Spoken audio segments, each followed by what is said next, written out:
The Labour Party conference in Liverpool has just concluded, with government ministers facing two ways on Nigel Farage's Reform UK. Labour had little choice but to use the conference to make its best case against reform, given that Farage has eclipsed the Tory party as the looming electoral threat to Labour.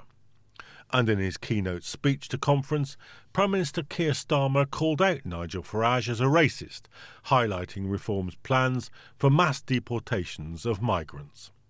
Starmer's defence of multiculturalism was one of the best received parts of his speech, cheered to the echo by delegates.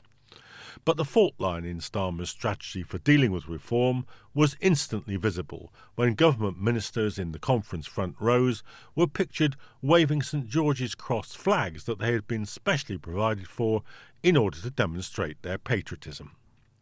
This, of course, the visual language of the populist right, used extensively in the recent Fly the Flag campaign and by Tommy Robinson supporters as they rampaged through central London recently. The fault line, however, runs deeper than mere iconography. In substantive policy terms, Starmer has shifted Labour so that it mimics Farage's hostility to immigrants. He left it to the new hardline Home Secretary, Shabana Mahmood, to unveil the details. But when she did, they were punitive.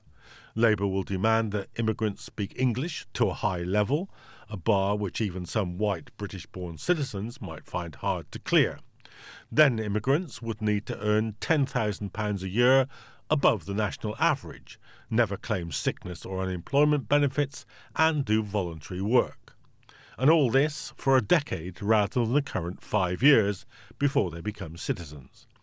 It's a policy every bit as discriminatory as Farage's policy, and it demonises immigrants as second-class citizens.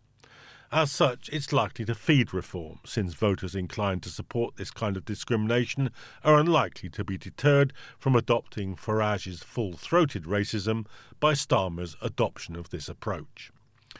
With Rachel Reeves about to hammer the core of working population with tax rises, discontent with Starmer and his government is unlikely to recover in the polls before next May's local elections.